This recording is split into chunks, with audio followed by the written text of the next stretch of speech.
Hey everyone, and welcome. So, what happens when a government's big economic policies start to feel less like careful planning and more like a big dramatic show? Today, we're diving into a really powerful idea from our source material: what happens when governance becomes a spectacle? I want you to keep this question in your head as we go, because our source material makes a pretty bold argument that between 2016 and 2017, India saw two massive economic moves that were less about the nitty-gritty details and way more about creating a dramatic, unforgettable show. The big idea we're exploring is this concept called shock as governance. Now, this isn't just about making changes, it's a whole philosophy where the disruption, the shock itself, is the point. It's where the grand intention, the story you tell, becomes way more important than the actual on-the-ground results. So, how do you pull this off? Well, according to our source, it all starts with the framing.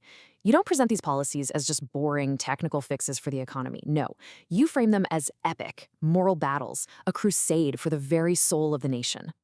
And this is such a crucial psychological move. You see, once you've framed a policy as a moral crusade, any hardship it causes isn't seen as a flaw. Instead, the public sacrifice is spun as proof of their commitment, as evidence that the cause is noble and just. It makes it incredibly difficult to criticize the policy's actual results. All right, let's get into our first case study, the 2016 demonetisation. This was when, literally overnight, the vast majority of India's currency was declared invalid. Our source calls this a textbook example of design without diagnosis, basically acting without really understanding the problem. And the stated goals? They were huge. I mean, look at them. The policy was sold as this surgical strike that would wipe out black money, fake currency, and terror funding all in one go. It sounded heroic, didn't it? But here's the thing. The entire operation was built on one single assumption, that all this illegal black money was just sitting around in giant piles of cash. The source points out, though, that there was very little evidence for this. Historically, that kind of wealth is held in assets, like real estate and gold.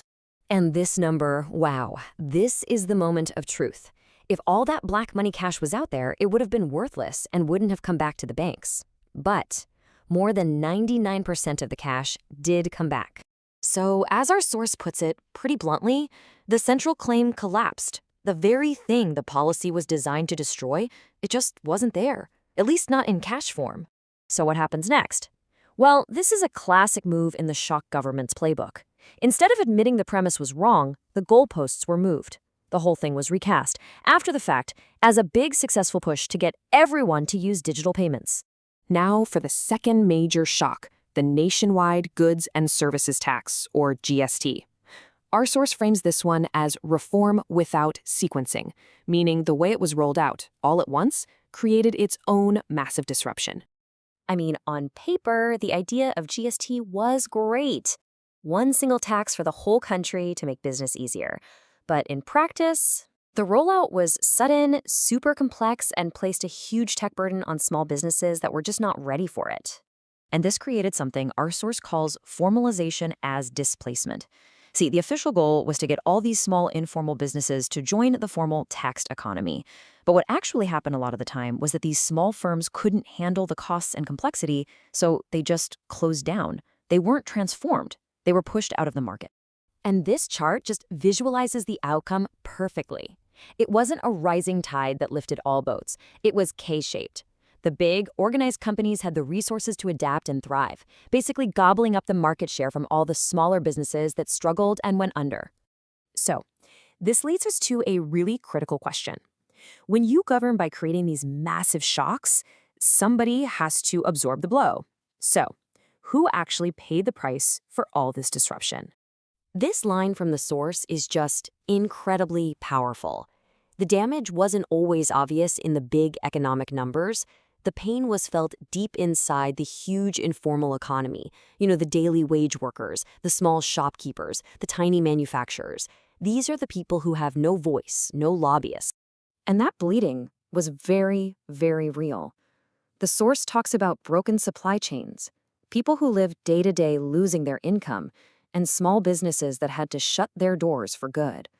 We're not talking about abstract numbers here. We're talking about shattered livelihoods. Remember how we talked about sacrifice being framed as a good thing? Well, our source offers this really powerful counterpoint. Pain isn't evidence that a policy is good or that it's working. Pain is simply a cost, and it's a cost that a government should be trying to minimize, not celebrate. So, what's the long-term legacy here? According to the source, it's actually much bigger than the immediate economic fallout. It's about making disruption feel normal, and in the process, weakening the very institutions that are supposed to provide stability. And here's the playbook. First, you announce a massive policy out of the blue. Then, you justify it as a moral crusade. That makes it easy to ignore any negative feedback loops, because, critics are just immoral. And finally, any attempt to fix the problems is framed as a sign of weakness, a retreat, instead of what it really is: smart, adaptive governing. So why do it? Honestly, the appeal is pretty clear. In our 24/7 media world, a sudden shock looks decisive. It looks like strong leadership. It creates a spectacle that plays way better on TV than slow, patient, and, let's face it, kind of boring deliberation. But the cumulative effect of all these shocks, the source argues, was the steady weakening of the informal economy's ability to bounce back. It was left so fragile that when a truly unavoidable shock, the pandemic, finally arrived, the results were just catastrophic. And that really brings us to the ultimate conclusion from our source material today.